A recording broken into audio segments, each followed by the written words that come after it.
여러분 안녕하세요. 반갑습니다. 벌써 5월 3주차가 되었네요. 저희가 함께하고 있는 책 있죠? 확인하고 갈게요. 바로 해겔의 역사 철학인데 어떠셔요 여러분? 상당히 재밌죠? 이 책이 두껍지만 그러나 반복되는 내용이 아주 많다고 말씀을 드렸어요. 그래서 읽다 보면 이제 다음번에 또 이야기가 나오겠구나, 그 다음에 또 이야기가 나오겠구나, 이제 막 감이 잡혀요. 그러면서 이 책이 이제 막 술술술 익히게 막 되는데 정말 그런 역사가 일어나기를 네. 우리가 오늘 해야 될 것은 이제 드디어 신존재증명이죠. 해겔과 칸트. 왜 칸트를 비판했는지, 칸트는 신존재증명에서 무엇을 말했는지, 이에 반해서 해겔은 무엇을 말하고 싶은지 오늘 하나하나 찾아보도록 할 거고요. 그리고 우리가 오늘 진도가 2부까지 나가야 할 텐데 오늘도 역시나 양이 좀 많은데요. 달려가 보도록 하겠습니다. 여러분 펜 준비하셔야 돼요. 그리고 항상 저는 텍스트를 중심으로 해서 가능하면 텍스트를 좀 많이 읽고 지나가고 싶기 때문에 교재가 없으신 분들 빨리 준비하시고요. 자, 시작할게요. 페이지는 199페이지고요. 거기 타이틀 보시면 칸트의 하나님 존재 증명과 해겔 이렇게 되어 있습니다.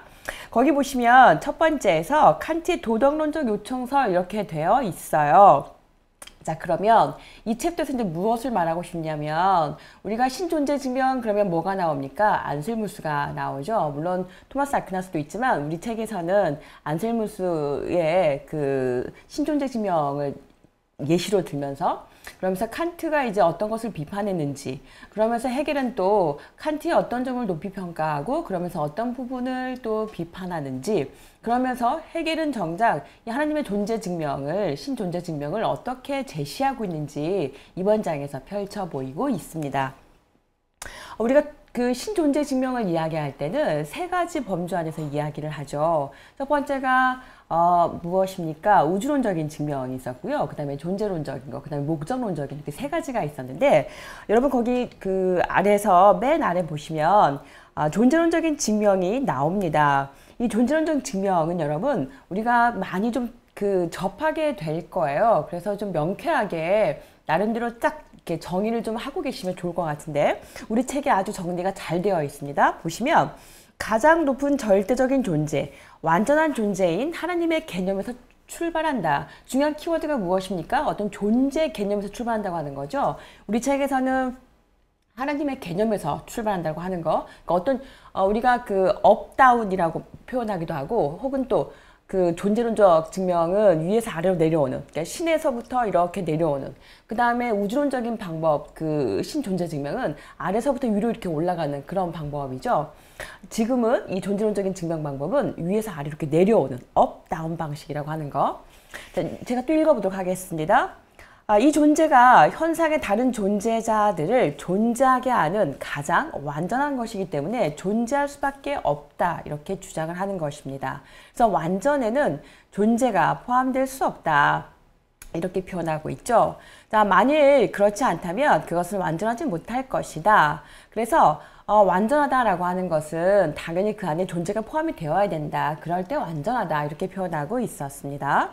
자, 그 다음에 두 번째 패러그래프 보시면 아래에서 몇째 줄, 위에서 내려가 볼게요. 위에서 네 번째 줄 보시면 가장 현실적인 존재라고 하는 하나님 개념을 전제하고 이것은 필연적으로 존재할 수밖에 없다고 주장합니다. 그래서 중요한 포인트가 뭐냐면 먼저 전제를 했다고 하는 거죠. 하나님의 개념을 전제를 하고, 그리고 나서 이것은 필연적으로 존재할 수밖에 없다, 즉 필연성을 부여했다라고 하는 거. 자, 이것이 그 우주론적인 존재론적인 증명이었습니다. 자, 그 다음에 내려가 보시면 이것을 칸트가 뭐라고 말하냐면, 칸트 생각에 의하면 완전한 존재라고 하는 그 개념 속에는 존재가 반드시 포함되어 있지 않다, 이렇게 표현하고 있어요. 그러니까 기존의 존재론적인 그 신증명에서는 현실적인 존재, 그 모든 것에는 존재가 이미 들어있어, 이미 있다라고 하는 거죠. 있다라고 하는 그 개념 안에 존재가 있어, 이렇게 표현했다면 칸트는 그 지점에 대해서 아니야, 존재라고 하는 개념 속에 그 어떤 개념 안에 존재가 반드시 같이 있는 건 아니야, 이렇게 표현하고 있다는 거죠. 자, 그러면 또 읽어볼게요, 여러분. 아래서 두 번째 줄 보시면 단지 어떤 사물의 위치를 뜻한다 이렇게 표현하고 있어요. 그러니까 존재라고 하는 것은 하등 현실적인 수로가 아니라고 하는 거죠. 어떤 사물의 개념에 첨가될 수 있는 게 아니다. 단지 어떤 사물의 위치를 뜻한다 이렇게 표현하고 있는 거예요. 그러니까 철저하게 그는 존재와 그 개념을 이렇게 분리해서 표현하고 있는 것이죠. 그러니까 어떤 개념 안에 존재가 들어가지 않는 거야. 그래서 어떤 그 존재론적인 증명을 이렇게 반박하는. 그러니까 칸트가 하고 싶은 말은 뭐냐면 신은 알 수 없어를 지금 말하고 싶은 걸 거예요. 자, 계속 읽어보도록 하겠습니다. 거기 201페이지 보시면 어떤 그 개사, 뭐뭐이다라고 하는 표현에 대해서 계속 이제 칸트 이야기가 나오는데요. 세 번째 줄 보시면 수어를 주어와 연결시키는 것에 불과할 뿐이다. 하나님은 있다라고 말할 경우에 있다라고 하는 이 단어는 하나님이라고 하는 개념 안에 포함되는 것이 아니다. 이렇게 표현하는 거죠. 그래서 한 줄 더 내려가시면 하나님이란 주어 자체일 뿐이다. 또 내려가시면 자, 현실적인 것은 단지 가능한 것 외에 아무것도 포함하지 않는다. 이렇게 표현하고 있습니다. 자, 그 다음 어디 가시냐면 여러분 두 번째 패러그래프인데요. 아래서 올라가 볼게요. 아래서 다섯 번째 줄 보시면 또 한 번 강조하고 있는데 이 존재는 반드시 개념에 속하지 않는다. 또 이렇게 또 구별하고 있습니다. 내가 어떤 개념이 있다고 생각한다고 해서 그 개념의 대상이 정말로 있다고 말할 수는 없다. 이런 이야기인 거죠. 우리 이런 이야기 많이 들어봤잖아요. 유니콘 이야기. 우리가 어떤 유니콘에 대한 개념을 말하지만 그것이 정말로 실제로 존재하지는 않는 거잖아요. 이렇게 어떤 개념을 말한다고 해서 반드시 존재한다. 이퀄은 아니라는 거죠. 자, 이런 논리로 풀어가시면 좋을 것 같고요. 자, 그 다음에 넘겨보실게요. 자, 어디를 보시냐면 202페이지에서 이제 우주론적인 신존재 증명인데요. 자, 이것은 마지막 줄입니다. 인간이 경험하는 어떤 대상을 전제로 하는 거예요. 여기서 중요한 포인트가 뭐냐면 인간인 거고 그 다음에 경험이라고 하는 거죠. 자, 인간 하면 뭐가 떠오르십니까, 여러분? 유한자라고 하는 거예요. 그러니까 유한자의 경험을 통해서 우리가 무한을 알아간다? 그거 아주 불안정한 거 아니야? 이렇게 이야기가 나올 거예요, 여러분. 자, 그 다음 어디 가시냐면 203페이지 가도록 하겠습니다. 자, 어떤 그 대상으로부터 출발해서 절대적인 필연적인 존재의 개념을 추론을 한다. 이렇게 표현하고 있습니다. 그래서 만일 무엇이 존재한다면 절대적으로 필연적인 존재가 있을 수밖에 없다. 이렇게 표현하고 있는 거예요. 자, 그렇다면 그 첫 번째 패러그래프 마지막 줄인데요. 인간의 경험에 근거하고 있다는 거, 그리고 이 경험으로부터 필연적인 존재를 추론하고 있다는 거. 여기서 벌써 칸트는 지적하고 싶은 걸 거예요. 자, 몇 줄 내려가시냐면 두 번째 패러그래프이고요. 아래서 네 번째 줄입니다. 가장 현실적인 존재의 개념이 있는데 가장 현실적인 존재의 개념이라고 하는 것은 필연적인 존재가 생각될 수 있는, 즉 가장 높은 존재가 필연적으로 존재한다고 생각될 수 있는 유일한 개념이다. 이렇게 표현하고 있어요. 자, 칸트는 그래서 어떻게 비판하냐면 가장 현실적인 존재라든가 또 절대적으로 필연적인 존재와 같은 그런 개념들은 우리 경험과 전혀 무관한 선험적인 개념이라고 하는 거죠. 여러분, 선험적이다, 아프리오리다 라고 하는 것은 경험 이전을 말하는 거예요. 어떤 순수 경험. 그렇기 때문에 어떤 가장 현실적인 존재 혹은 절대적으로 필연적인 존재, 그것은 우리가 경험을 통해서 알 수 있는 게 아니야. 선험적으로 미리 주어져 있는 거지. 이렇게 지금 이야기하고 있습니다. 한 줄 더 내려가시면 단지 그의 개념들로부터 선험적으로 규정되어 있기 때문에 가장 현실적인 존재라고 하는 개념은 이 존재 절대적인 필연성도 동반할 수밖에 없다 표현하고 있는 거죠. 자, 그러나 경험될 수 없는 선험적인 개념에서 절대 필연의 존재를 연역하는 것은 불가능하다. 이렇게 지적하고 있습니다.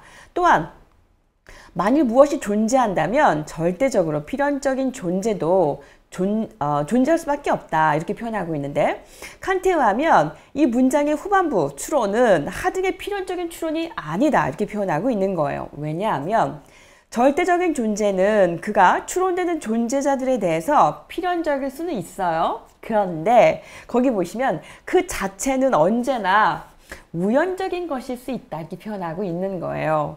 그러니까 우연적인 존재자들로부터 절대 필연의 존재를 뭔가 이렇게 연결하는 거? 그것도 역시 우연적인 거다. 이렇게 표현하고 있는 거죠. 어떤가요, 여러분? 이해가 되시나요? 자, 나아가서 우주론적인 존재 증명은 인과율을 적용하고 있다. 또 이렇게 표현하고 있어요. 그 세 번째 줄 보시면 인과율은 현상 속에 존재한 존재자들에게 해당될 수 있지만 이 세계를 벗어난 초월적 존재에게 해당될 수는 없다. 이렇게 표현하고 있는데, 그러니까 우주론적인 그 신존재 증명은 칸트가 보기에 그 203페이지에서 말하는 것처럼 절대적인 존재는 그가 추론되는 존재들에 대해서 필연적일 수는 있지만 그 자체는 우연적이다 라고 말하고 있으면서, 또 이 우주론적인 존재 증명은 왠지 인과율을 따르고 있는데 그 인과율을 따르는 것은 유한자들에게나 해당하는 거지 저기 초월자에게, 무한자에게 그것은 해당되지 않는 거야. 이렇게 지적하고 있습니다. 자, 그 다음에 또 어딜 가시냐면 세 번째 패러그래프 역시 같은 이야기를 지금 하고 있어요. 좀 읽어보시면 좋을 것 같고, 자, 그 다음 어디를 가시냐면 205페이지로 왔는데 이제 목적론적인 신존재 증명이에요. 자, 거기에서는 자연세계의 특수한 성격, 곧 자연세계의 조화와 한목적성으로부터 출발을 한다. 이렇게 표현하고 있죠. 자, 이들을 있게 한 궁극 원인자로 소급이 됩니다. 자, 그리고 이 원인자를 뭐라고 말하냐면 하나님이다. 이렇게 표현하고 있는 것이죠.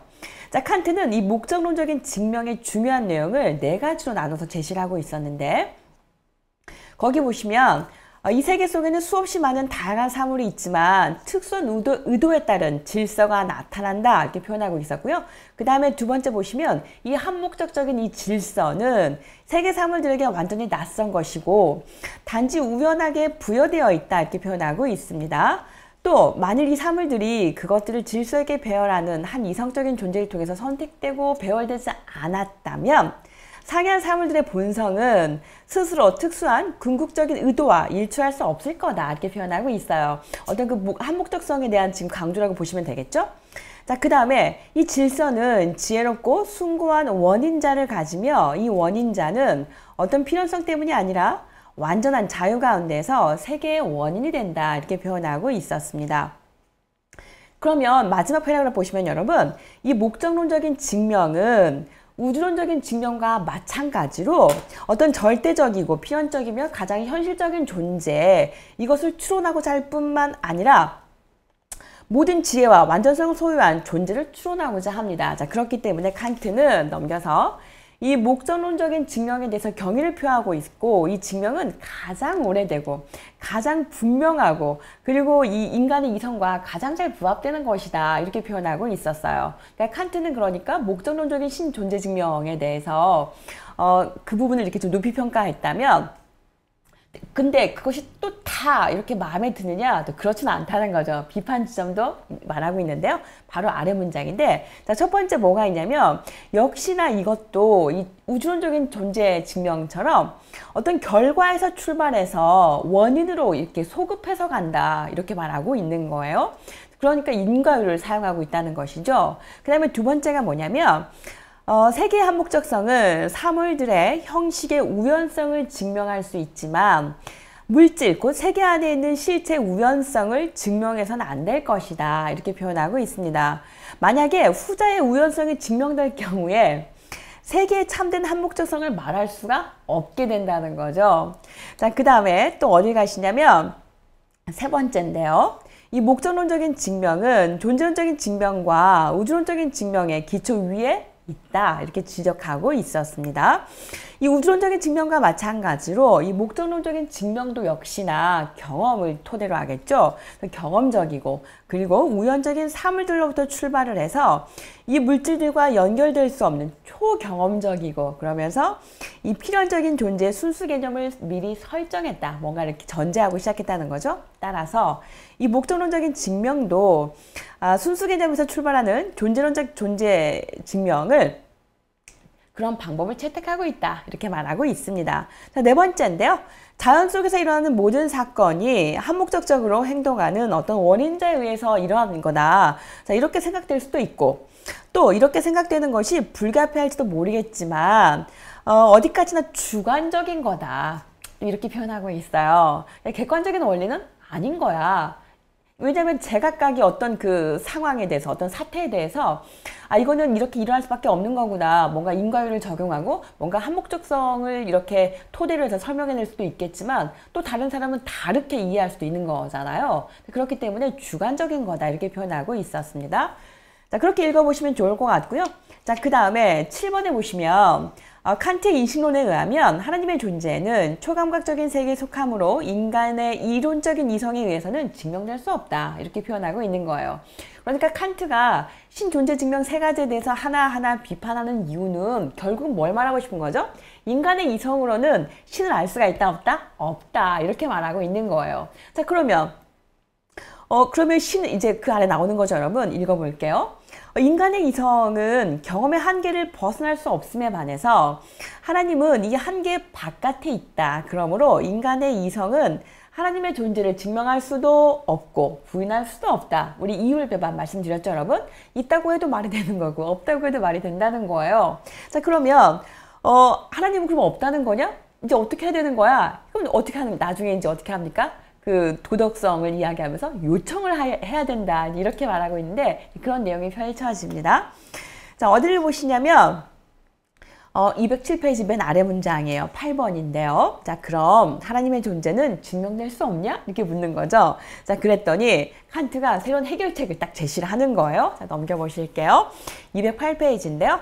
거기 보시면 세 번째 줄이에요. 도덕적 행위와 관계된 실천 이성이 있는데 여기에서 이렇게 신을 요청을 합니다. 거기 보시면 저는 좀 내려가 볼게요, 여러분. 이 문장이 재밌었어요. 몇째 줄쯤 되냐면 여러분 대략 8번째, 9번째 줄인데 거기 보시면 실천 이성과 관계된 인간의 도덕적 행위의 영역에는 하나의 절대적인 것이 있는데 그것은 곧 절대적인 실천법 내지 도덕법이 있다. 이렇게 표현하고 있었습니다. 자, 그러면 이 도덕법은 이제 칸트에게 있었던 뭐하고 이렇게 같이 공명하고 있죠? 바로 정언 명령이었잖아요. 뭐뭐 해야 한다라고 하는 정언 명령. 그래서 그 두 번째 패러그램에 아래쪽 보시면 굉장히 익숙한 표현이 있을 거예요. 읽어볼게요. 우리는 자신의 행동 준칙이 바로 뭐가 되게 해라? 보편적인 법이 되게 하라. 이렇게 표현하고 있었잖아요. 자, 그 다음 어디 가시냐면 209페이지예요. 자, 209페이지에서 저는 여기만 좀 키워드를 잡고 가고 싶은데요. 위에서 내려오시면 6번째 줄이에요. 거기에서 보면 절대적으로 필연적인 실천법이 있다. 이렇게 표현하고 있었고요. 그 다음 또 한 줄 내려가시면 이것이 그의 구속력의 가능성의 조건으로서 어떤 존재를 필연적으로 전제한다면 이 존재는 요구될 수밖에 없다. 이제 바로 누구를 요청하는 거죠? 신을, 하나님을 요청해 오게 되는 겁니다. 그래서 우리는 도덕법이 가장 높은 존재를 전제할 뿐만 아니라 그것을 요구한다는 것을 도덕법에 대해서 제시할 거다. 이렇게 표현하고 있습니다. 그러니까 이제 그 행복과 도덕, 행복하다고 해서 도덕적인 법과 이렇게 맞물리는 건 아니잖아요. 그래서 가장 최고로 선한, 최고로 행복에 도달할 수 있으려면 그 도덕법을 이렇게 잘 지키는 범위 안에서 해야 될 텐데 그렇다고 하면 그 최고의 기준이 되는 건 뭐냐? 바로 신이 된다라고 하는 거죠. 자, 그래서 209페이지 보시면 아래에서 네 번째 줄 보실게요. 자, 모든 인간에게는 도덕법이 있기 때문에 참 행복은 행복과 도덕법이 일치할 때 가능하다. 이렇게 표현하고 있었어요. 자, 절대적인 도덕법을 가진 인간이 그의 본질에 있어 행복을 추구한다면 행복과 도덕은 같이 결부될 수밖에 없겠죠? 또 인간은 양자의 일치를 이상으로 생각하게 된다. 그래서 행복과 도덕이 딱 일치하게 될 때 그것을 가장 최고의 이상으로 꿈꾼다는 거죠. 자, 그러면 어딜 가시냐면 10번으로 넘어갈게요, 여러분. 페이지 110페이지인데요. 거기 보시면 10번에서 이 도덕과 행복이 그러면 딱 일치하면 좋은데 그게 가능하냔 말이죠. 살다 보면 그렇지가 않다는 거예요. 그래서 이 갈등이 있는데 행복과 도덕이 완전히 일치하는 존재, 곧 하나님을 전제할 수밖에 없다. 그래서 신을 이제 요청을 하게 된다는 거예요. 두 번째 줄 더 내려가 볼게요. 거기 보면 결과론적으로 도덕법은 최고의 선의 가능성을 위해서 하나님의 존재가 필연적으로 속한 것으로 전제할 수밖에 없다. 이렇게 이야기하고 있었습니다. 맨 아래줄 보시면 칸트에 따르면 하나님의 존재를 가정하는 것은 이런 이론적인 도그마가 아니라 필연적으로 실천적인 면에서 요청이다. 이렇게 표현하고 있었어요.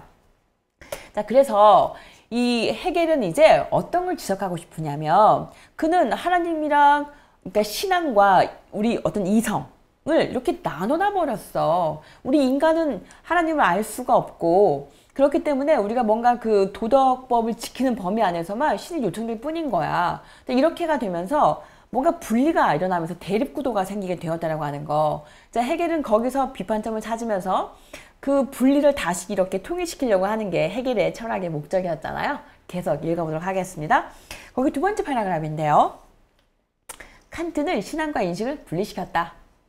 하나님은 신앙의 대상이지 인식의 대상이 아니다. 이렇게 말해버렸다는 거죠. 그래서 신앙의 영역에 속한 하나님의 객관적 현실성은 실천법에 의해서 요청될 뿐이다. 하나님의 존재를 요청하거나 가정할 수 있는 확실성은 하나님의 객관적인 존재와 관계에서 인식될 수 있는 필연성이 아니라 도덕법을 지켜야 할 인간의 주체와 관련해서 인식될 수 있는 필연성을 가질 뿐이다. 이렇게 말했다는 거죠. 그래서 헤겔은 이제 비판을 하는데요. 211페이지에서 첫 번째 줄 보시면 칸트의 요청설에 대한 헤겔의 비판 볼게요. 하나님은 인간의 이론적 이성, 곧 순수 이성에 의해서 객관적으로 인식되거나 증명될 수 없어. 딱 이렇게 말했다는 거죠. 자, 그러면 두 번째 패러그래프인데 여기서 인간의 이성이 객관적으로 인식할 수 있는 차원의 세계와 하나님, 그리고 신앙의 세계와 인식의 세계, 또 인간과 하나님, 또 세계와 하나님, 그리고 상대적인 것과 절대적인 것, 이런 것들의 분리가 다 일어나게 되고 그러면서 대립이 생기게 되었다는 거예요. 자, 그것들은 분리와 대립 속에서 절대화 되어버렸죠. 자, 헤겔은 칸트의 이와 같은 이원론과 그리고 신학적인 불가지론에 대해서 이제 호되게 비판을 합니다. 자, 그러면 이제 앞으로 헤겔은 어떤 걸 말하고 싶은지 알겠죠? 알 수 있거든? 우린 이성을 통해서 신을 알 수가 있거든? 계속 이렇게 말하고 싶을 거예요. 그리고 하나님은 우리 그 피조세계에 함께 같이 계시는 분이지 저 딴 곳에 계시는 분이 아니거든? 여기가 바로 이 역사의 현장이 바로 하나님의 그 활동성이 드러나는 그런 현장인 거거든? 이제 이런 식의 이야기를 계속 풀어나가게 될 겁니다. 자, 그 다음에 어딜 보시냐면, 저는 212페이지에서 맨 마지막 패러그래프 좀 읽었으면 좋겠어요. 아래서 세 번째 줄인데요. 자, 인간의 유한한 세계는 하나님 없이 그 자체로서 절대적인 것이 되어버리고 하나님은 인간의 세계에서 분리된 존재로 절대화되어 버린다. 이렇게 표현하고 있습니다. 자, 그래서 나중에 이제 그 신정론을 말할 때도 결국 이런 문제 때문에 이 세계가 악해지는 거 아니야. 이렇게 비판을 하고 있거든요. 그래서 이렇게 뭔가 구체적이지 않고 뭔가 추상적인 그런 신은, 그런 하나님은 없어. 이렇게 말하는 거죠. 세계 없는 하나님은 없고 하나님 없이 세계가 있거나 그렇지 않아. 이 세계와 하나님은 같이 있는 거지. 이 세계가, 이 역사가 다 하나님의 장이고 하나님의 그 현실성이 드러나는 것인 거고 계속 이렇게 반복해서 말하고 있어요. 자, 그 다음 어디 가시냐면 저 좀 넘길게요, 여러분. 쭉 넘기겠습니다. 214페이지로 갈게요. 자, 3번에 보시면 칸트는 존재론적인 하나님 증명에 대한 비판에서 하나님의 개념과 이 존재를 분리한다. 이렇게 이제 비판할 거예요, 헤겔은. 그래서 이 개념과 존재가 따로 있는 게 아니야. 개념이랑 존재가 같이 붙어 있는 거지. 헤겔은 이렇게 통일시키고 있습니다. 자, 어디까지 가시냐면요. 맨 아래 문장인데요. 아래서 세 번째 줄 보시면 헤겔에 따르면 개념과 존재의 분리는 유한한 사물들에게만 해당되는 거야. 이렇게 말하고 있어요. 무한자에게는 그게 똑같은 거야. 개념과 존재가 같이 있는 거지. 이렇게 표현하고 있습니다. 자, 215페이지 첫 번째 줄 보시면요. 하나님에 대한 추상적인 정의는 바로 이것인데 그의 개념과 그의 존재는 분리되어 있지 않으며 분리될 수 없다는 거야. 이렇게 표현하고 있습니다. 그러니까 절대 떨어져 있는 게 아닌 거야. 개념과 존재는 같이 붙어 있는 거지. 떨어져 있다고? 그건 유한자들에게나 해당하는 거지. 헤겔은 이렇게 말하고 있습니다. 자, 그러면 헤겔은 도대체 어떻게 해석하고 있느냐 궁금하시죠? 자, 215페이지 마지막 두 번째 줄 보시면 칸트의 비판으로 인해서 하나님의 존재 증명은 몰락할 위기에 이르렀어. 그러니까 칸트가 신은 알 수 없어 이제 이렇게 말해버린 거잖아요. 그러니까 뭐야? 그러면 그전에 우리가 그 신존재 증명에 대해서 계속해서 말해왔던 그 긴 오래된 그 역사적인 전통을 우린 다 어떻게 해야 되는 거야? 우리는 이제 어떻게 하면 좋은 거야? 뭔가 위기에 막 처해 있을 때 헤겔이 딱 이제 이야기를 해주는 거죠. 사람들은 우주론적, 목적론적, 존재론적인 방법으로 하나님의 존재를 증명하는 것은 마치 비신앙적이고 비종교적이고 그리고 따라서 하나님의 존재 증명은 포기돼야 된다고 생각을 했을 거예요. 그런데 해겔은 거기에 대해서 아니라는 거죠. 자, 해겔의 입장은 뭐냐면 먼저 두 번째 패러그래프이고요. 아래에서 몇 주째 올라가시냐면 5번째 올라가 볼게요. 해겔은 하나님의 존재 증명의 그 가치를 인정한다는 거예요. 무려 1000년 이상이나 계속해서 역사적인 권위를 갖고 있는데 나는 그거 당연히 받아들여. 이렇게 말하고 있고요. 그 다음에 2번에서 보시면 해겔에 의하면 종교는 유한한 정신이 하나님께로 고양되는 것 혹은 유한한 것으로부터 절대적 무한자에게로 이렇게 고양되어 가는 것, 그것을 뜻한다는 거죠. 이 고양은 종교적 표상의 그 형식으로 이루어질 뿐만 아니라 철학적 개념의 형식으로 이루어지기도 한다는 거예요. 그렇기 때문에 종교적인 표상이라고 말하면 뭔가 그 감각적인 걸로만 이렇게 되기 때문에 뭔가 모호할 텐데, 그러나 철학적인 어떤 그 사유를 통해서 이성적인 걸 통해서 뭔가 그 이야기를 할 수 있기 때문에 구체적인 걸 말할 수가 있어. 이렇게 이야기하고 있는 거예요. 그렇기 때문에 우리는 얼마든지 이성을 통해서 알 수 있어. 이런 걸 계속 피력하게 될 겁니다. 자, 그 다음에 또 어딜 가시냐면 바로 한 줄 내려가시면 사유하는 정신이 가장 높은 사상, 즉 하나님께로 고양되는 것이라고 정의를 합니다. 그러니까 해겔의 철학의 그 사명, 목적은 뭐겠어요? 하나님을 알 수 있다라고 하는 거. 그래서 어떤 그 종교적인 표상을 사상을 통해서 하나하나 이렇게 이야기해서 우리들로 하여금 하나님을 알 수 있게 하는 거, 인식할 수 있게 하는 거, 거기에 목적을 두고 있을 겁니다. 자, 그 다음에 그것을 또 이제 구현하는 것이 맨 아래서 두 번째 줄인데요. 하나님은 인간의 감각적 직관에 대해서만 존재하는 것이 아니야. 사유에 대해서도 존재해. 이렇게 말하는 거죠. 그러니까 사유의 힘을 굉장히 높이 평가하고 있는 거고요. 철학의 사명을 또 말하고 있는 겁니다. 자, 그 다음에 217페이지 가서 3번인데요. 자, 우리는 하나님을 생각할 때 이제 해겔식의 그 존재 증명에 대해서 이제 말을 해보려고 하는 거예요. 그러니까 우리가 왜 신에 대해서 신 존재에 대해서 왜 증명하려고 하느냐. 이제 그것부터 이제 조곤조곤 이야기를 풀어나갑니다. 거기 보시면 우리가 하나님을 생각할 때 여러 가지 표상을 가지고 생각을 한다는 거예요. 자, 그런데 표상들은 어떤 내용을 갖고 있다고 하는 거죠. 그런 내용이라고 하는 것은 어떤 내용적인 규정을 또 갖고 있을 거예요.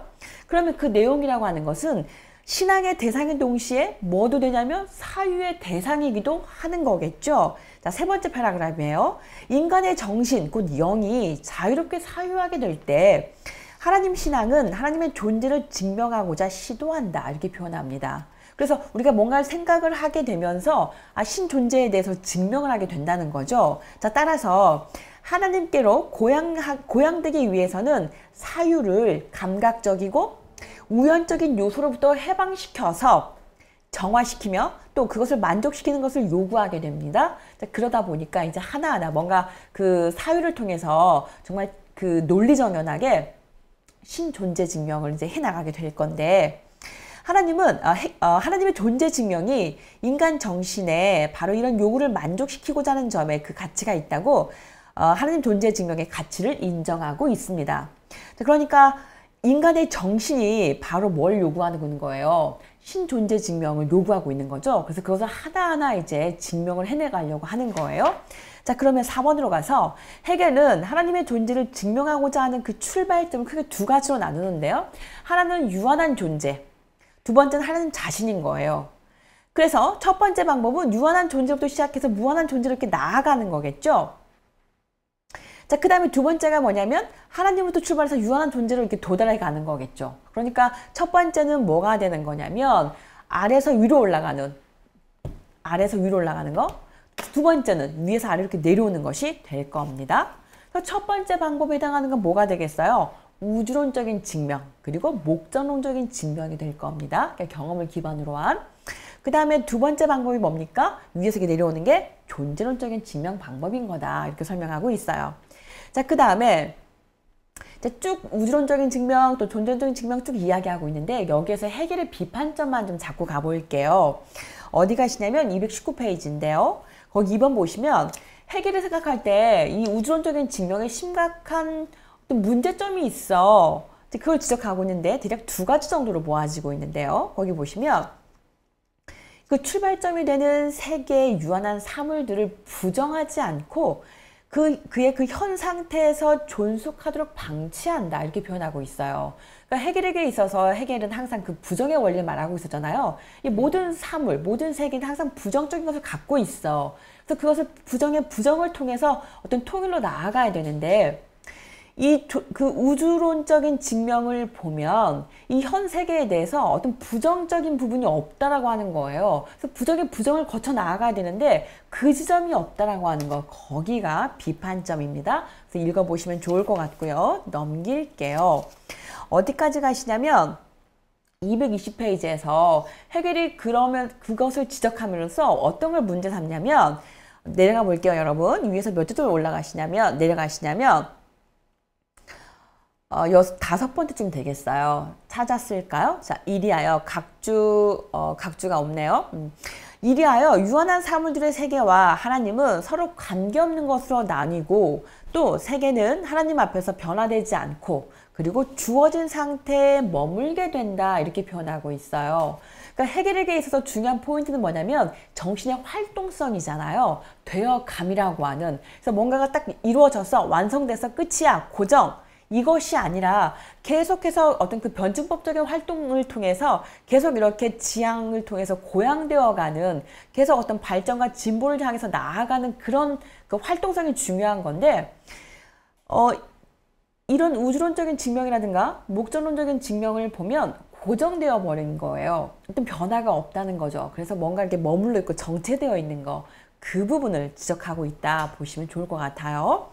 자, 그 다음 또 어디를 가시냐면 220페이지 맨 아래 4번이에요. 자, 우주론적인 증명의 두 번째 문제성은 하나님의 본질이 무엇인지 정확하게 규정되어 있지 않다. 이렇게 표현하고 있어요. 그러니까 해겔에게 있어서 하나님은 뭡니까? 정신인 거잖아요. 절대 정신.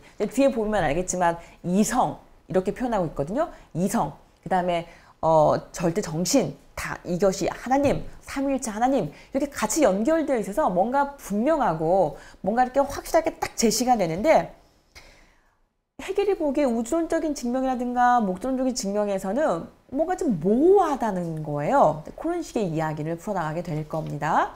자, 하나님을 그냥 표현할 때 절대적인 필연성 혹은 무한성으로만 생각을 한다는 거예요. 그래서 이 정확한 의미에서 하나님의 본질이 뭔지 해명이 되지 않더라. 다시 말해서 하나님은 역사의 변증법적인 활동의 주체로서 영으로서 파악되지가 않는다는 거예요. 여기가 뚜렷한 차이점인 거죠, 지금. 그러니까 해겔은 확실하게 하나님은 역사에서 변증법적인 활동의 주체야. 하나님은 정신이야. 하나님은 이성이야. 절대적 이성이야. 이렇게 명시가 되는데, 이런 그 칸트라든가 또 우주론적인 증명이라든가 여기에서는 하나님에 대해서 모호하다는 거예요. 이게 차이점입니다. 자, 그 다음에 또 목적적인 증명도 마찬가지로 똑같이 이제 그 비판하고 있는데, 현상의 세계로부터 출발을 해서 하나님의 존재를 추론한다고 하는 거죠. 그러니까 유한에서 무한으로 가게 된다는 거예요. 자, 그렇기 때문에 그 세 번째 파라그래프 보시면 해겔에 따르면 목적론적인 증명에서 하나님은 절대적으로 필연적인 어떤 본질 혹은 단 하나의 보편적인 삶의 생동성, 하나의 코스모스를 창조하고 정립하며 체계화하는 영혼으로 규정이 된다. 이렇게 표현하고 있는데, 그러나 이러한 규정은 하나님의 개념에 충분하지가 않다. 해겔을 보기에 암만 생각해도 부족하다는 거예요. 이거야 삼위일체 하나님이지 정신이지 이렇게 딱 명시를 해줘야 되는데 그렇지가 않다는 거죠. 그래서 하나님은 본질적 규정은 정신이지 딱 이렇게 꽝꽝꽝 해겔은 이렇게 이야기하고 있습니다. 자, 그래서 222페이지도 마찬가지로 똑같이 이야기하고 있고요. 자, 223페이지예요. 해겔은 존재론적인 증명을 조화를 할 거예요. 당연히 하나님부터 이렇게 출발하는 거니까. 자, 그래서 네 번째 줄 보실게요. 위에서 네 번째 줄 보시면 해겔은 존재론적인 증명만이 참된 것이다. 이렇게 표현하고 있습니다. 그 다음에 이제 또 어디를 보시냐면 두 번째 패러그래프인데요. 저는 세 번째 줄 읽을게요. 거기 보시면 이 존재론적인 증명의 특징은 이 개념의 존재도 속한다는 것을 제시하는 데 있다. 존재가 속한다고 하는 거죠. 개념의 존재가 속한다라고 하는 거. 그 존재론적인 증명은 하나님의 개념이 하나님의 존재를 포함한다는 것을 증명하는 데 있다. 이렇게 표현하고 있습니다. 자, 그 다음에 넘겨볼게요. 자, 224페이지인데요. 거기 보시면 세 번째 줄이에요. 개념과 존재가 구별되는 한 이 개념은 우리의 사회 속에 있는 주관적인 것에 불과하다. 그러니까 해겔은 계속해서 존재와 개념이 분리되어 있으면 그거는 객관적인 게 될 수 없는 거야. 보편적인 게 될 수 없어. 그럼 그건 그냥 주관적인 거에 머물러 버리는 거지. 이렇게 비판하고 싶은 거예요. 그래서 해겔은 하나님이라고 하는 개념이 주관적인 것이기 때문에 유한한 정신에 속하는 불완전한 것이 되어버려. 이렇게 지적하고 있습니다. 그 다음에 이제 또 어딜 가시냐면 3번이에요. 마지막 패러그래프인데요. 해겔의 그 견해에 따르면 하나님이라는 그 개념은 이런 그 유한 개념과 절대 개념을 또 구분하고 있었거든요. 여러분 읽어보셔서 아실 거예요. 그러니까 유한 개념과 절대 개념이 있을 때 해겔이 말하고 싶은 이 개념은 절대 개념이라고 하는 거죠. 이 절대 개념 안에는 존재가 같이 들어있다고 하는 거. 자, 이렇게 보시면 좋을 것 같습니다. 그래서 개념과 존재가 분리되지 않는다. 계속 잡고 가시면 좋을 것 같고요. 자, 그 다음에 또 넘겨보시겠습니다. 어딜 가시냐면요. 쭉 넘길게요.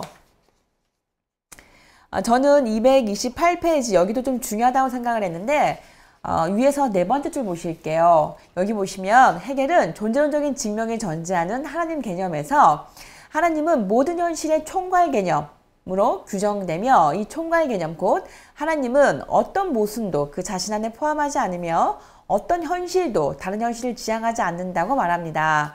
하나의 현실은 오직 완전한 것으로 존재하며 어떤 부정도 포함하지 않는 긍정적인 것으로 생각되어야 한다. 자, 여기서 현실들은 서로 대립하지 않으며 모순되지 않는다고 간주됩니다. 그리고 모든 부정이 생각에서 배제될 때 이 현실은 존재한다고 생각이 됩니다.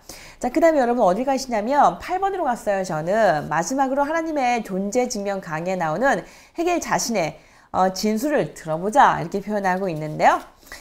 마찬가지로 이 존재론적인 증명의 출발점이 되는 이 개념은 인간의 그 머릿속에 있는 이 주관적인 것, 객체와 현실에 대립되는 것으로 규정이 됩니다. 이 문제는 이 개념의 존재가 추가되는 것을 제시하는 데 있다. 계속해서 개념과 존재가 같이 있는 거야. 이 해겔이 주장하고 있는 거 읽어보시면 좋을 것 같고요. 자, 그 다음 드디어 이제 해겔 자신의 하나님 존재 증명이 나오는데요. 거기 보시면 1번 해겔은 존재론적인 증명을 유일하게 참된 것으로 인정하고 존재론적인 증명 방법을 자신의 것으로 수용을 합니다. 그래서 어디 가시냐면 저는 세 번째 패러그래프예요. 자, 해겔 자신의 존재론적인 증명은 구체적으로 뭐냐? 밑줄 딱 그어주시고 바로 한 줄 내려가시면 인간의 정신이 하나님께로 고양되는 것, 그것을 관찰하는 거다 이렇게 표현하고 있어요. 밑줄 딱 그어주세요.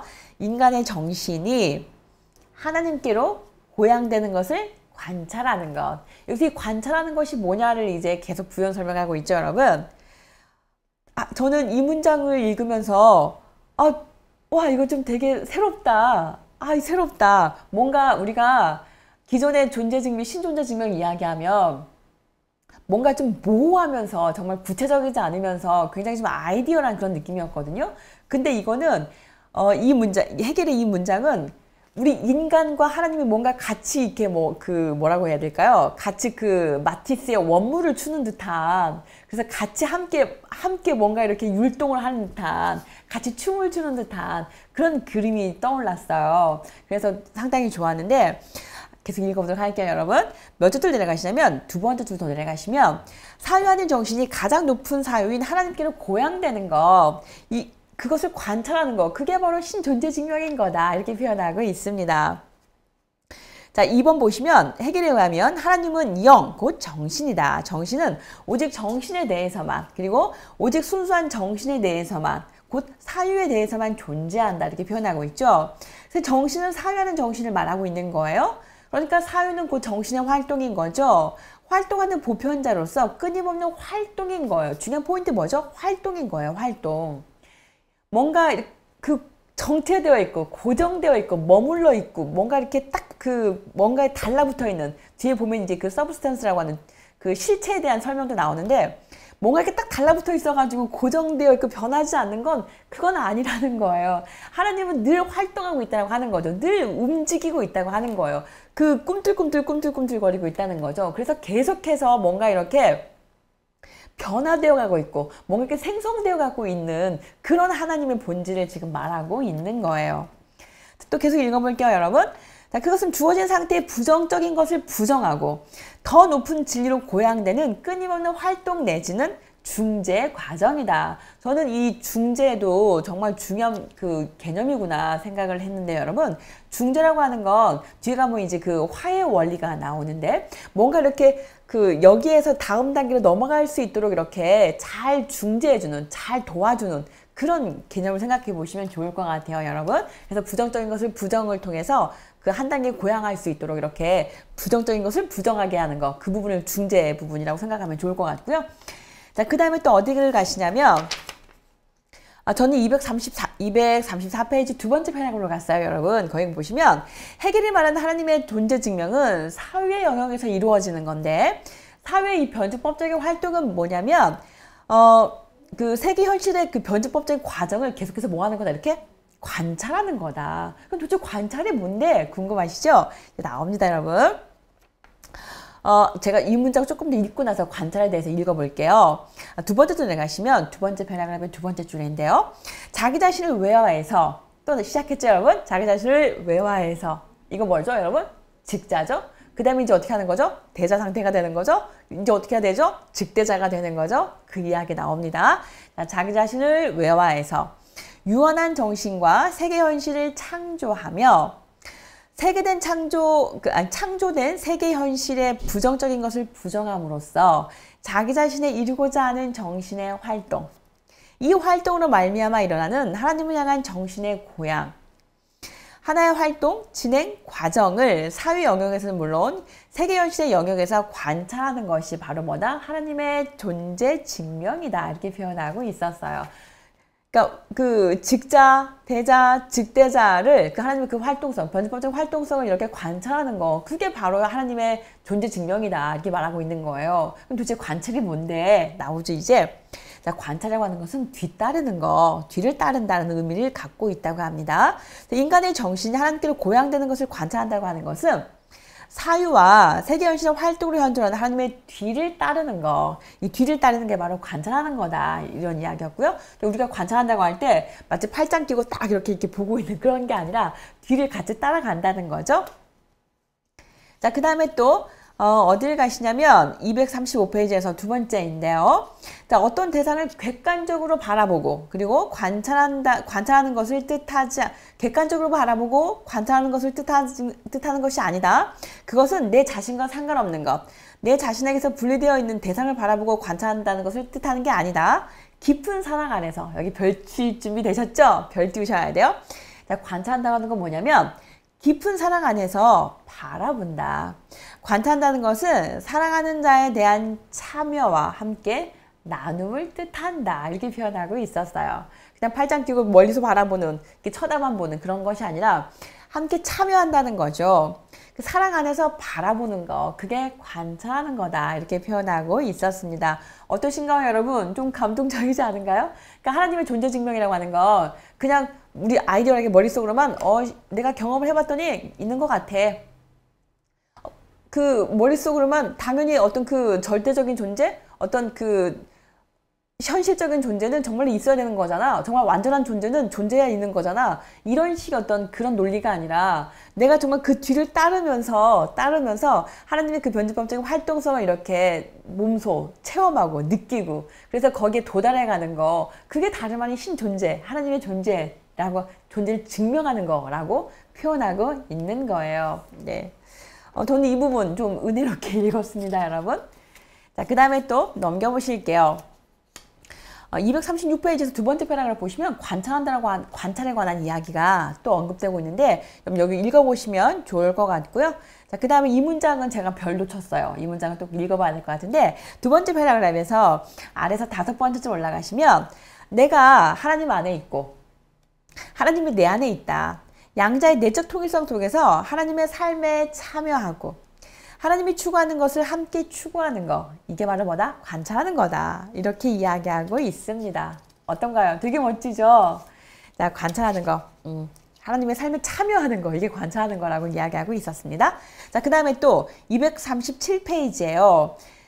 여기서 또 이제 뭐가 나오고 있냐면 하나님이 요청이 되는 거였잖아요. 칸트에게 있어서. 자, 그러면 이제 헤겔은 또 나름 헤겔식의 이 신존재 증명을 이야기를 할 거예요. 그러면서 또 그 칸트의 비판을 여기서 또 한번 반복하고 있는 거예요. 뭔가 좀 분리가 일어난 거야. 그러다 보니까 뭔가 이렇게 세상에 어떤 그 불합리한, 어떤 부조리한, 뭔가 그 악의 문제, 이런 것들이 막 그 난무할 수밖에 없었던 거야. 그러다 보니까 이 세상이 부정적인 것들로 가득 차게 됐던 거지. 자, 그러나 이 부정적인 것들을 부정을 통해서 뭔가 고양되어가는 그런 그 과정을 거쳐야 되는 거지. 그렇기 때문에 하나님과 이 세계가 분리되어 있으면 안 되는 거지. 이런 식의 이야기를 이제 할 겁니다.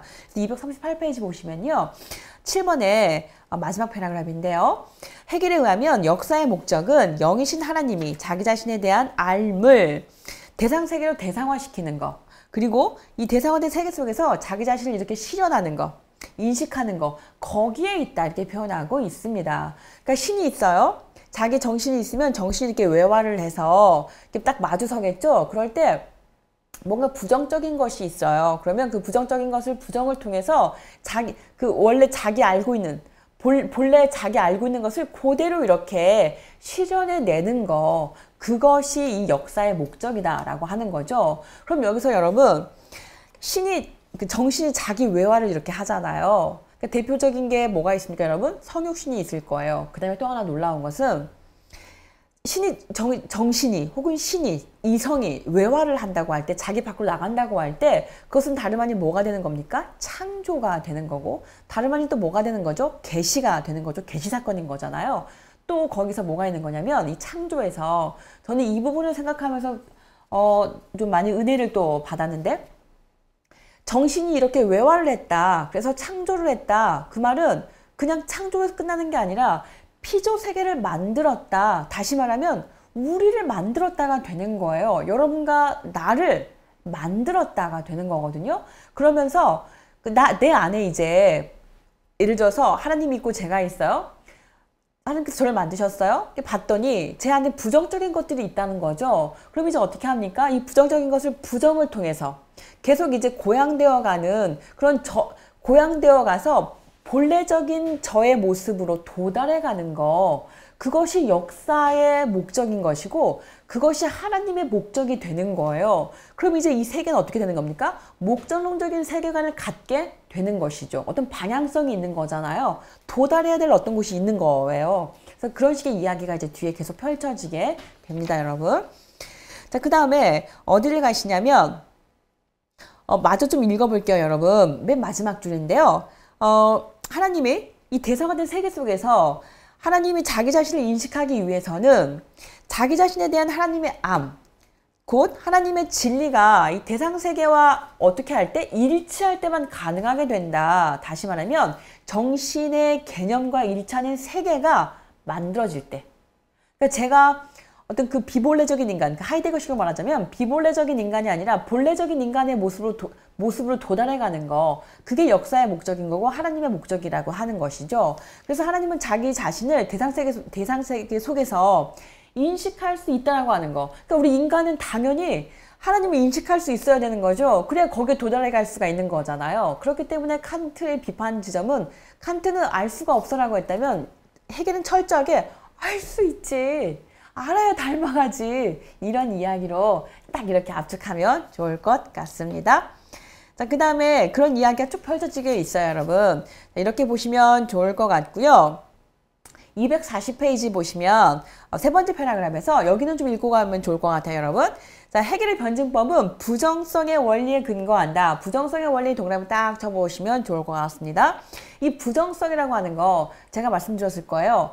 앞부분도 말씀드렸지만 사물의 존재 방식, 존재의 본질은 항상 어떤 부정적인 것이 갖고 있어. 그것을 극복해서 부정을 통해서 고양되어 가는 거, 그것만이 목적인 거거든요. 그래서 그 안에 보시면 헤겔은 정신의 자유를 뭐라고 말하냐면 이 정체된 존재에 있는 것이 아니라 자유를 폐기하고자 위협하는 것을 언제나 부정하는 데 있다, 이렇게 표현하고 있습니다. 다시 말하면 정신의 변증법적인 그 활동을 가능케 하는 그 원동력은 바로 뭐냐면 부정성이라고 하는 거예요. 그 부정성이 있을 때 그 부정성이야말로 자유를 이렇게 정신의 자유를 실현할 수 있도록 드러낼 수 있도록 한다는 것이죠. 예컨대 이런 거죠. 우리가 어둠이 있을 때 빛이 이렇게 드러나 빛의 존재를 알 수가 있는 것처럼 어떤 그 부정성이 있을 때 그 부정성이 극복되고 그것이 부정성이 부정됨으로 해서 뭔가 그 통일성으로 이루어져 가는 그 과정 안에서 그 자유가 이렇게 드러나게 되는 거잖아요. 그러니까 마치 결핍이 어떤 그 창조 에너지가 되는 것처럼 그런 식의 맥락으로 읽으시면 좋을 것 같습니다. 자, 이렇게 해서 여러분 제가 헤겔과 칸트의 부록편을 마쳤고요. 자, 그 다음에 제 2부로 들어갈 건데 제 2부는 잠깐 쉬었다가 2부에 가서 찾아뵙도록 할 건데 우리 감독님이 지금 안 계세요. 감독님이 안 계셔서 제가 쉬는 시간 없이 일단 계속 가야 될 것 같아요. 네, 자 오늘 2부 거기 보시면 자 정신의 자기 활동으로서의 역사. 자 중요한 키워드 뭡니까? 역사라고 하는 거죠. 그럼 뒤집어 보면 헤겔에게 있어서 역사는 뭐다? 정신의 자기 활동이다. 중요한 포인트 활동 도경을 딱 치시면 활동은 뭐예요? 계속 움직이고 있는 거잖아요. 계속 이렇게 고정되고 정체되는 것이 아니라 계속 이렇게 움직이고 있다고 하는 거. 움직이고 있다고 하는 건 뭐죠? 변화를 말하는 것이고 그것도 변화는 다시 말하면 뭐가 되는 거죠? 되어감을 말하고 있는 거예요. 또 달리 표현하면 과정이라고 말할 수가 있는 거겠죠. 그래서 역사라고 하는 것은 정신의 자기 활동이다. 정신의 자기 활동 계속 이렇게 펼쳐나가는. 그래서 어떤 그 오메가 포인트가 있을 때 거기에 도달해가는 그런 과정이다. 이렇게 보시면 좋을 것 같습니다. 자, 첫 번째 태제가 이성이 세계를 다스린다 이렇게 되어 있어요. 자 여기에 대해서 굉장히 의견이 분분한데 그래서 이성적인 것이 현실적인 거야, 현실적인 게 이성적인 거야 이런 식의 이야기 나오면서 헤겔이 말이지 너무나 이 국가에 이렇게 막 영합해가지고 막 그러는 거 아니야? 오해도 많이 받는데 사실 이 말은 이성이 세계를 다스린다는 살짝 말을 바꾸면 헤겔의 말은 이렇게 말하고 싶었을 거예요. 이성이 세계를 다스려야만 한다. 뭐뭐 해야만 한다. 이렇게 말하고 싶었을 거예요. 다시 말하면 그 말 속에는 그런데 그렇지를 못한다. 이런 이야기를 하고 싶었을 거예요. 그러니까 현실은 이성이 현실을 다스려야 되는데 이성이 세계를 다스려야 하는데 그런데 지금 내가 살고 있는 이 세계를 보아하니 그렇지 못하더라. 그래서 이성이 세계를 다스리도록 이렇게 해야 한다. 그렇게 나아가야 된다. 이렇게 말하고 싶은 게 헤겔의 목소리가 아닐까 생각을 해봤습니다. 자, 거기 보시면 세계사 철학 강의에서 헤겔이 역사 철학의 세 가지 방법을 제시를 하죠. 첫 번째가 근원적 역사 혹은 사실적인 역사라고 말을 하고 있습니다. 역사가가 어떤 그 역사적인 사실을 하나하나게 기록을 하는 거죠. 근데 봤을 때 헤겔이 보기에 역사가 자신이 이렇게 체험을 했거나 혹은 다른 사람들에게 어떤 그 이야기나 보도를 들은 것들을 이렇게 기록을 할 건데 그러나 보면 우리 그렇잖아요, 여러분. 이 역사를 서술할 때 누가 서술하냐에 따라서 이야기가 그 내러티브가 달라지잖아요. 예를 들어서 승자가 있고 패자가 있을 때 승자의 그 입장에서 썼느냐 패자의 입장에서 썼느냐에 따라서 180도가 달라지는 것처럼 어떤 그 뭔가를 서술한다고 할 때 그 서술한 사람의 그 지평이 이미 형성이 되어 있어요. 그렇기 때문에 객관적일 수가 없는 거겠죠. 헤겔은 이런 식의 비판을 하고 싶었을 거예요. 자, 그 다음에 두 번째 방법은 성찰하는 역사가 있다. 자, 이것은 뭐냐면 내용 자체의 정신과는 다른 자기의 정신을 가지고 역사적 자료를 처리하는 것을 말하는데 여기서 중요한 역할을 하는 것은 역사가 자신이 가진 규범 및 표상 그리고 원리들이다. 여기서 성찰하는 역사, 다시 말하면 어떤 그 반성적인 역사가 될 텐데 쭉 이렇게 그 시간적인 흐름을 따라서 역사를 이렇게 반성해 보니까 이러이러한 부분들이 있었던 것 같아. 뭔가 생각을 할 거 아니에요. 여기도 마찬가지로 그 서술하는 사람의 어떤 그 지평이 거기에 포함이 되기 때문에 객관적이지 못해. 그러니까 헤겔이 그 비판하고 싶은 건 뭐냐면 객관성을 비판하고 싶었을 거예요. 기존의 역사를 이렇게 역사가들이 쭉 역사에 대해서 말하는 것들을 들어보면 뭔가 이렇게 그 중립적이고 뭔가 이렇게 보편적이고 뭔가 이렇게 객관적인 걸 쭉 말할 수 있어야 되는데 아무래도 이 저울추가 이렇게 길어지더라는 거죠. 자기가 보는 입장에 따라서. 왜냐하면 사람이라고 하는 게 사회적인 동물인 거고 사람이 어떤 뭡니까? 진공 중에 사는 건 아니잖아요. 당장 내가 이렇게 피부로 접하고 있는 이 세계, 이 문화, 정치, 사회 모든 것들과 다 연결되어 있는 나이기 때문에 당연히 그 모든 것들의 영향을 받은 내가 뭔가를 서술할 때는 당연히 객관적이지가 않겠죠. 그런 부분을 지적하고 있구나 보시면 좋을 것 같고요. 자, 그 다음에 세 번째 방법이 뭐가 있냐면 철학적인 역사를 기술하는 방법이다 이렇게 표현하고 있습니다. 그래서 이 철학적으로 다룬다고 하는 것은 사유하는 관찰을 말하고 있는 거예요. 이때 사유를 말할 때도 어떤 불완전한 사유가 아니라 절대 이성을 가지고 하는 그런 사유라고 하는 거 감오시죠 여러분? 자, 그 다음에 두 번째 보시면 역사를 철학적으로 다루는 것은 무엇을 말하는 거냐 이렇게 나오고 있는데 세 번째 줄 보시면 여러분 특수한 관점이 아니라 보편적인 관점에 따라서 역사를 기술하는 거다. 곧 철학적 세계사를 기술하는 것이다. 그러니까 이제 해겔이 말하고 싶은 건 뭐예요? 해겔의 그 역사 철학, 해겔의 그 세계사 철학, 세계사 강의 이 모든 것들은 다 어떤 걸 기반으로 말하고 싶은 거냐면 보편적인 거, 그걸 말하고 싶을 거예요. 이 보편적인 관점에 따라서 역사를 서술하겠다라고 하는 거죠. 그 다음 어디 가시냐면 저는 이 문장도 중요하다고 생각했는데 아래서 두 번째 패러그래프에서 아래서 두 번째 줄이에요. 자, 해겔의 역사 철학은 영원히 자기 자신 가운데 있고 언제나 현재적인 정신의 관점에서 역사를 관찰하는 것이다 이렇게 표현하고 있습니다. 그러니까 중요한 포인트가 무엇입니까? 이제 해겔의 역사 철학은 무엇입니까? 하나님의 역사를 쭉 말하는 거 가장 보편적인 거라고 말하고 싶겠죠 여러분? 자, 세 번째 패러그래프예요. 드디어 오셨어요. 제가 여기까지만 읽고 쉬는 시간을 갖도록 할게요 여러분. 해겔은 이제 자신의 그 역사 철학에 대한 기본적인 입장을 밝히고 있는데 그 역사 철학은 이제 세계사는 정신이 그 속에서 자기 자신 곧 그의 진리를 알고 실현하는 신적인 과정, 단계들의 나타냄이다 이렇게 표현하고 있는 거예요. 그러니까 하나님의 활동성이 나타나는 곳이 활동성의 장, 그게 바로 뭐다? 역사고 세계다 이렇게 표현하고 싶은 거죠. 자, 그래서 여기에 세계사 철학의 보편적인 규정이 있다. 그러니까 정신의 어떤 그 활동성, 그 변증법적인 활동성을 통해서 그 신의 어떤 그 자기 모습의 실현, 이게 바로 세계사고 역사고 그렇다고 하는 거 가장 보편적인 개념이다. 이렇게 말하고 있었습니다. 자, 여기까지 하시고 여러분 잠시 후에 쉬고서 2부에서 찾아뵙도록 하겠습니다.